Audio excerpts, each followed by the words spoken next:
브런치다 브런치. 이게 뭐야? 뭐 이런 듣보잡 파스타가 다 있나? 뭐 나만 먹고 건강하면 되지?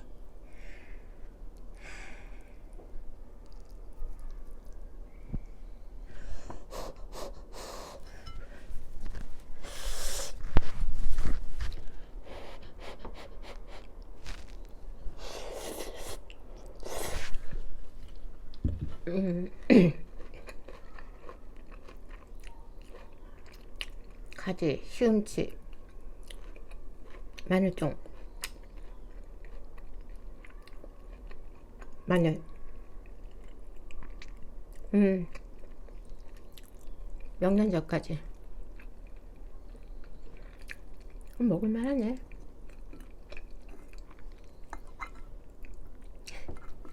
어떤 레스토랑에도 없는 스파게티네.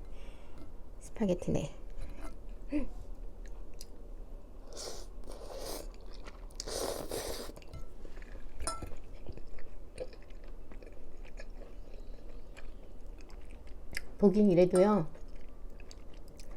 적당히 간도 맞고 제 입맛에는 뭐 괜찮아요.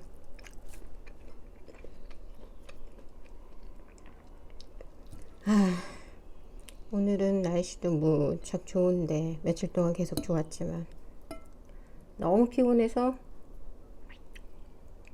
아들 아침에 보내고 그대로 내리자서 정오에 깨서는 궁식거리다가 이제야 만들어 먹어요. 먹고 뭐 해야 되지? 그래, 청소해야 되고 빨래해야 되고. 그리고 제가 매월 소리잡지라고 그 시각장애인 협회에서 시각장애인을 위한 낭독 서비스가 있어요. 그 잡지를 집에서 녹음해서 파일을 넘기려고요. 오늘 해야 되는데 오늘 못하고 내일 하면 어떡하지? 뭐 되는 대로. 맛있게 먹어야지.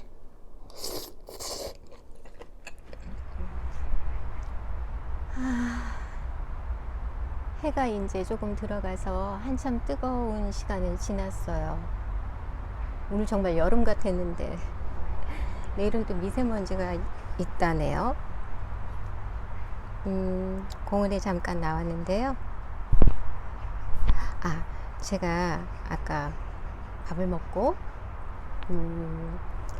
소리 잡지에 넘길 음성본을 녹음하다가 그냥 편하게 한번 같이 들려주면 좋겠다 하는 내용들이, 아주 편한 내용이 있어서 그냥 산책 나올 겸 해서 지금 다시 들어와 봤습니다.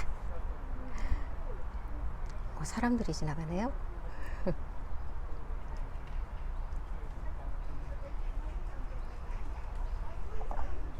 진이의 소리글방 시작할게요.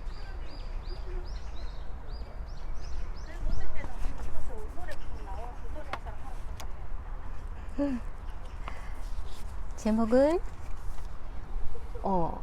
연애의 발견. 좋은 생각이라는 잡지 들어보셨을 거예요. 거기에 나오는 부분들이거든요. 우리 일상적인 얘기들. 첫 번째 내용이 사랑의 콩깍지. 시아버지는 술을 좋아한다. 반면 시어머니는 술을 한 잔도 못한다. 두 분이 어떻게 결혼했는지 물으니 첫 소개팅에서 시아버지가 시어머니를 보고 한눈에 반해 쫓아다녔단다. 시어머니 집안의 반대를 무릅쓰고 시아버지가 찾아와 이렇게 말했다고.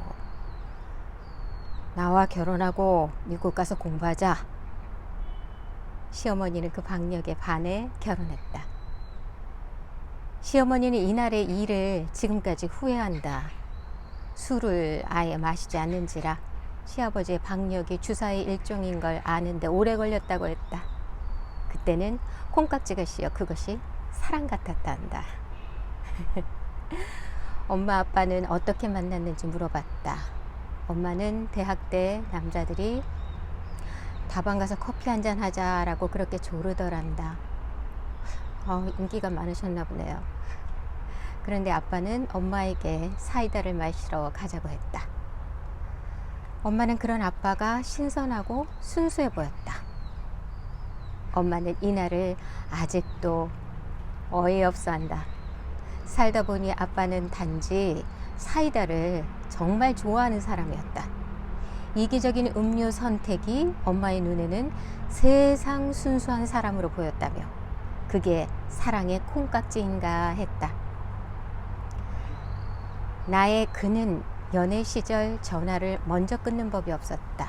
또 내 전화는 어떤 상황에서든 받았다. 부모님과 여행 중이든 도서관에서 공부 중이든 나는 그 사소하지만 엄청난 배려를 받았다. 내가 찾으면 맨 먼저 달려오는 사람, 나를 마지막까지 기다려주는 사람 같았다. 그 모습에 나는 그와 결혼을 결심했는지도 모른다. 알고 보니 그는 어떤 전화든 무조건 받고 먼저 끊지 않는 사람이었다. 그게 나든 부모님이든 교수님이든 광고 전화조차 쉽사리 끊지 못하는 모습을 보면 그는 날 기다린 게 아니라 그저 느리고 참을성 많은 사람이군 싶다. 이런 착각과 콩깍지가 결혼까지 가게 하는 묘약이라고 생각하니 사랑이 귀엽다. 사랑의 콩깍지는 뭐래도 예뻐 보이는 연애 초반 뿜어내는 아름다운 기운이라 여겼다. 그런데 콩깍지는 사실 거창한 게 아니라 상대방의 평범한 습관조차 운명으로 느끼는 것이었다. 그런 생각을 하니 사랑이 대단하기도 보잘것없기도 하다. 서울시 서초구의 이윤아님의 글입니다. 다들 반려자, 배우자의 어떤 부분 혹은 애인의 어떤 부분이 눈에 확 들어오는 때가 있죠. 그것 때문에 그 사람에게 담뿍 정이 가기도 하는데요. 그래서 결혼이 이어지기도 하고요. 저는 어땠는지 굳이 생각하자면 예의 바르다, 좀 진중해 보인다 그런 면이 있었던 것 같긴 해요. 여러분도 나름대로 그런 게 있었겠죠. 자, 이번에 있는 이야기들 중에 전부 보면은 어떤 상대, 사랑의 상대, 그게 첫사랑이 있든 결혼한 배우자든 그런 상대와의 속에서 깨닫는 일상 속에 자기 얘기를 하고 있는 것 같아요. 그 다음 얘기는 제목이 프로포즈. 물건을 정리하기 위해 다락방에 올라갔다. 오래된 책과 빛바랜 습작 노트들 사이로 상자 하나가 보였다. 그 안에는 연애 시절 남편이 준 선물이 가득했다. 낡은 손목시계, 변색된 액세서리, 해진 손수건과 편지들은 비록 값비싼 것은 아니지만 가난한 그가 줄 수 있었다는 아름다운 사랑의 징표였다. 편지 속 그의 고백을 읽어 내려가는 재미에 정리도 잊은 채 자리에 앉았다. 돈이 없어 자동차 드라이브는 못하지만 자전거 뒷좌석에 나를 태우고 공원을 누빈 그날이 행복했다는 고백. 예쁜 구두를 선물하고 싶어도 그 구두를 신고 다른 사람에게로 갈까봐 그것만은 못 사주겠다는 말에서 나는 그만 웃음을 터뜨리고 말았다. 공깃밥 2그릇을 복스럽게 먹는 모습이 좋아 나중에 결혼하면 가마솥 한가득 밥을 해주겠다는 다짐도 있었다. 데이트를 마치고 나면 그는 그날의 소회와 마음을 담아 편지를 써보냈다. 와, 참 낭만적이신 분이네요. 절절한 우리의 연애에도 위기가 있었다. 내 생일을 맞아 함께 저녁을 먹기로 한 날 그가 2시간이나 늦은 것이다. 휴대전화가 일상적이지 않았던 시절 나는 연유도 모른 채 그가 올 때까지 기다리다 결심했다. 약속을 지키지 않는 그와의 만남을 끝내야겠다. 밤 9시가 되어서야 그가 헐레벌떡 뛰어왔다. 나는 그와 눈도 마주치지 않은 채 더 이상의 만남은 무의미하다며 자리를 박차고 일어섰다. 나를 붙잡고 자초지종을 설명할 거라 기대했지만 그는 그러지 않았다. 우리 관계는 그렇게 종지부를 찍었다. 그리고 한 달 뒤 그에게서 편지를 받았다. 그는 내 안부를 묻곤 그날에 대해 이야기했다. 약속 장소로 가는 길에 골목을 지나는데 한 할머니가 보찜을 진 채 쭈그려 앉아 있었단다. 길을 잃었나 싶어 할머니에게 사는 곳을 물었더니 주소가 적힌 종이를 손에 꼭 쥐고 있었다고. 택시를 잡아 기사님에게 부탁할까 생각했으나 30분이면 직접 데려다 줄 수 있을 것 같아서 동행했다. 그런데 할머니가 국밥집 앞에서 배가 고프다는 게 아닌가. 그는 나와의 약속에 늦을 것 같아 초조했지만 할머니를 두고 그냥 갈 수 없었다. 몇 년 전 세상을 떠난 자신의 할머니가 생각나기도 해서 안전하게 들어가는 모습을 보고 싶었단다. 할머니의 식사를 도와주고 대까지 바래다 준 뒤 전력을 다해 약속 장소로 왔지만 결국 늦고 말았다. 그날 뛰쳐나가는 나를 붙잡지 못한 건 내 마음이 이미 상한 터라 어떤 설명도 받아들이지 못할 것 같아서였단다. 그러면서 그날의 상황을 이해해 줄 수 있는지, 연인 사이로 되돌아갈 수 있는지 조심스레 물었다.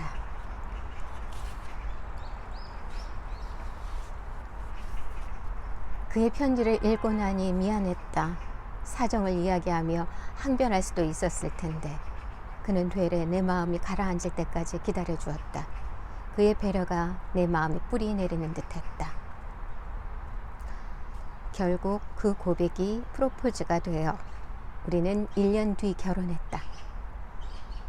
삶은 여전히 전투 같지만 남편은 어려움 속에서도 평정심을 잃지 않고 차분하게 일을 처리하며 간혹 나로 인해 일어난 일까지 극복해 나갔다. 그때보다 형편이 나아진 지금도 남편은 어려운 사람과 아이들을 남몰래 후원한다. 다락방 상자에서 오랜만에 확인한 남편의 마음. 오늘 저녁은 십첩반상을 차려볼까 싶다. 서울시 종로구에 계시는 고미령님 글입니다. 이렇게 누군가와 산다는 건 어렵기도 하지만 한편은 또 상대를 통해 배우기도 하는 것 같습니다.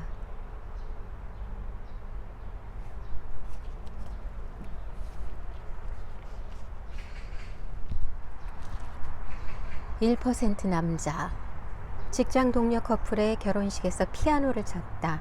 이후 신랑인 직장 동료가 나에게 자신의 친구를 만나달라고 부탁했다. 하객으로 온 친구가 나에게 관심을 보인다는 것이다. 직장 동료의 간곡한 청으로 한 번만 만나겠다고 했다. 그는 옷차림이 초라하고 키는 작은 편이며 외모도 내 스타일이 아니었다. 얼른 식사하고 헤어질 요량으로 스파게티를 먹으러 가자고 했다. 나중에서야 알았지만 그는 뭘 먹을까요? 라는 질문에 아무거나요 라고 답하지 않은 나에게 호감을 느꼈다고 했다. 직장 동료의 체면을 생각해 식사 후에 차도 마셨다. 그는 자기가 운이 무척 좋은 사람이라며 그런 자기와 함께하면 인생에 큰 부침이 없을 거라는 얘기를 했다. 대체 무슨 운이 좋은지 물어보았다. 그는 대학 시절 오토바이를 타다 사고가 나서 철근이 가득 쌓인 공업사로 몸이 날아갔다. 그런데 삐죽하게 나온 철근 2개 사이에 몸이 딱 끼었단다. 조금만 옆으로 떨어졌어도 철근이 몸을 뚫었을 거라고. 그 외에 운 좋은 일들도 재물이나 명예와는 무관한 것이었다. 이런 일을 운이 좋다고 생각하며 고맙게 여기는 그에게 호감이 갔다. 이 사람과 함께라면 나도 평온할 수 있을까? 하는 기대감이 들었다. 그래서 1번, 2번 더 만나다 연애를 시작했다. 나는 그의 직업이 마음에 들지 않았다. 그는 건설회사 직원으로 인근 지역의 아파트 건축 현장에서 일했다.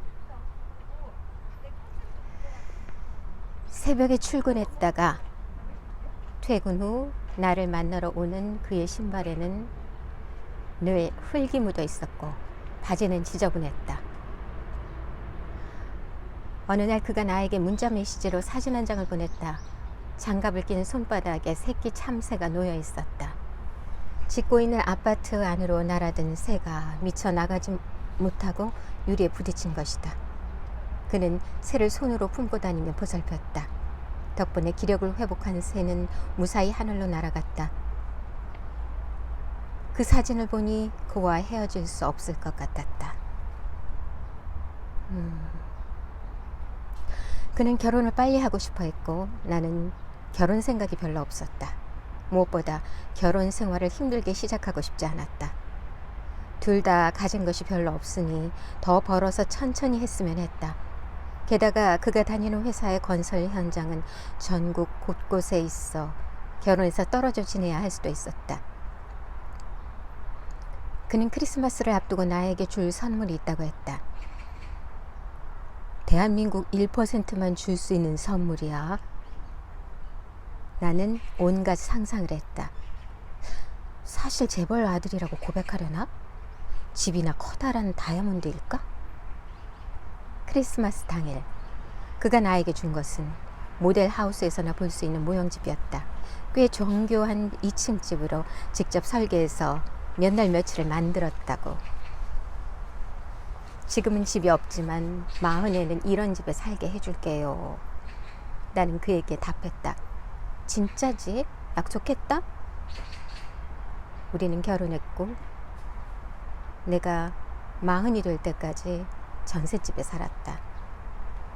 남편은 말했다. 이렇게 빨리 40이 될지 몰랐지. 그렇지만 그는 여전히 작은 것을 소중히 여기고 나에게 따뜻한 사람이다. 이 보석 같은 남자는 대한민국 1%가 틀림없다. 경기도 수원시의 이은미님. 정말 정서적으로 풍족한 커플이시네요. 이런 다른 사람의 이야기나 에피소드를 읽으면 마음이 좀 따뜻해져요. 그러면서 또 내가 갖고 있는 내가 미처 몰랐던 그러한 고마움 뭔지 또 생각해 볼 수도 있게 만들어주네요. 자, 우리 사람을 만날 때 과연 이게 인연일까 우연일까? 우연은 뭐고 인연은 뭘까? 우연이 어떻게 해서 인연으로 발전할 수도 있을까? 자, 그 다음은 제목이 우연에서 인연으로. 여자친구를 따라 스키 동호회 모임에 처음 참석했다. 당시 여자친구는 사교성이 뛰어나 사람들과 쉴 새 없이 이야기를 나누었다. 반면 나는 아는 사람이라곤 여자친구밖에 없어서 혼자 어색하게 앉아 있었다. 음식에 손을 뻗었다가 닿지 않아 머뭇거릴 때 내 옆에 앉은 여자분이 음식을 덜어 건네며 말 상대가 되어주었다. 알고 보니 그녀도 나처럼 학원 강사였다. 우리는 경험담을 나누며 재미있게 대화했다. 나중에 학원 정보를 공유할 수 있을 것 같아 전화번호도 교환했다. 이후 여자친구와 헤어지고 오랫동안 솔로로 지냈다. 결혼 정년기를 넘어선 나 때문에 애가 탄 어머니는 여러 차례 만남을 주선했다. 어느 주말 어머니와 외식한 뒤 횡령산 전망대로 드라이브를 갔다. 엄마, 소원 있으면 딱 하나만 말씀해 보세요. 어떻게든 들어드릴게요. 어머니는 기다렸다는 듯이 말했다. 한 달 전에 너한테 준 연락처로 전화해 볼래? 어머니가 만나보려고 한 여성의 전화번호였다. 결혼 생각이 없어 연락조차 하지 않은 차였다. 약속은 약속이니 어머니 앞에서 전화해 그녀와 약속을 잡았다. 추석 연휴 그녀와 패밀리 레스토랑에서 식사를 했다. 무슨 색 좋아하세요? 무의미한 대화 중에 취미를 묻자 그녀가 스키를 좋아한다고 답했다. 나도 스키 동호회에 가입했었다며 이야기를 이어갔다. 그러다 우리가 같은 동호회 회원이었다는 사실을 알았다. 나는 그녀에게 닉네임이 무언지 물어보았다. 내 휴대폰에 그녀의 닉네임을 입력하니 이미 저장되어 있었다. 의아해하며 기억 조각을 맞춘 끝에 그 이유를 찾았다. 몇 년 전 모임에서 내게 음식을 건네고 함께 이야기 나눈 사람이 그녀인 것이다.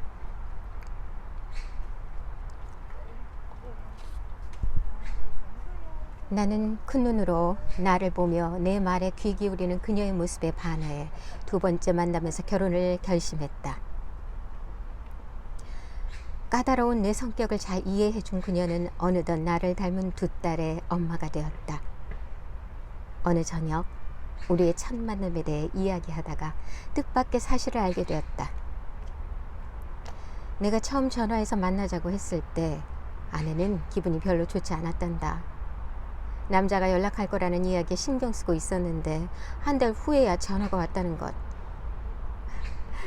그쵸, 당연하죠. 게다가 첫인상은 아저씨 같고 대화는 상투적이어서 밥만 먹고 헤어지려 했단다. 와, 딱 그날 하루로 끝나기 좋은 조건이었네요. 그러다 서로의 휴대폰에서 예전 연락처를 발견한 것이다. 아내는 왠지 좋은 예감이 들어 맥주까지 한잔하게 되었다고. 나는 주변의 솔로인 이들에게 신신당부한다. 우연히 인연이 될 수 있으니 꼭 전화해 보세요. 부산시 남구의 김현님. 이번 달 소리접지에 들어갈 한 부분인 좋은 생각의 연애의 발견이란 부분 낭독했습니다. 연애의 발견? 연애. 일단 어떤 부분에 마음적으로 호감이 가야겠죠. 그 한 가지를 찾는 순간이 인연이 되는 것 같아요. 그게 바로 우연에서 인연으로 가는 거겠죠. 저는 남편을 만난 첫날 저에게 책을 추천해 줬어요. 그 유명한 화성에서 온 남자, 금성에서 온 여자? 제목이 뒤바뀌었나? 그러고는 그 다음에 만날 때 그 책을 선물하더라고요. 근데 그게 좀 복선이었던 것 같아요. 이 사람의 예의 바름과 사려 깊어 보이는 면, 진중한 면이 있어서 만났고, 뭐 뜨겁지는 않았지만 그냥 존중하면서 이런 사람이랑 결혼해도 좋겠다 싶어서 결혼을 했어요. 근데 누구랑 함께 산다는 게 굉장히 어려운 거더라고요. 딱 남편이 저한테 추천해준 그 책과 너무 맞는 거예요. 너무 비슷한 면이 있는 반면 너무 또 다른 면이 있는 거죠. 저는 뼛속까지 문과적 성향이고 남편은 뼛속까지 이과적 성향이라 하나를 두고도 서로 다른 말을 한다던가. 근데 그것도 이렇게 20여 년 살다 보니까 나쁘게 말하면 포기지만 서로의 닮을 어느 정도 조금 인정하게 되는 것 같아요. 그렇게 인정을 하게 되면 굳이 그것을 강압적으로 바꾸려 하지 않고, 그래, 어차피 소통되지 않는 그 부분은 내가 그 부분을 내 내면에서 찾는 게 숙제다. 서로가 서로의 방식으로 자기 내면에 충실해야 또 여유를 갖고 상대방에게 내어줄 그 장소가 생기는 것 같아요. 자꾸 원망이 생기다 보면 그냥 내 속에 나로만 꽉 차서 더 불만투성이가 되더라고요. 한 번씩 다 고비는 있는데 그 고비는 뭐 한 번이 아니라 여러 번 될 수도 있겠죠. 하지만 이 연애의 발견이라는 건 꼭 결혼하기 전에 어떤 만남도 있지만 결혼해서 결혼 생활을 이어가는 가운데 그 속에서도 또 다른 연애의 발견이 있는 것 같아요. 다른 모양으로 사랑이 발전을 하게 되죠. 측은지심? 그게 어쩌면 진짜 사랑일지도 몰라요. 늘 측은지심이 있는 건 아니에요. 또 그러다가도 아휴 그렇지 할 때도 있지만 그런 마음이 생기면서 그런 또 다른 연애의 발견이 있지 않나. 그렇게 뭐 남자로 여자로 좋다기보다 인간 대 인간으로 측은히 여기는, 그래서 어느 부분은 눈 감아 줄 수도 있고 또 인정해 줄 수도 있는 새로운 삶 속의 연애의 발견이지 않나, 그런 생각이 드네요. 네, 오늘 늦지막히 일어나서 밥을 먹고 일을 마치고 녹음본을 넘기기 전에 잠시 산책을 나와서 오후 늦지막해 이렇게 공원 숲에서 짧은 글들을 한번 낭독해 봤습니다. 제 채널은 꼭 책뿐만이 아니라 물론 책이 되겠지만 짤막짤막한 제 일상 속에서 접하는 그런 것들을 공유하려고 합니다.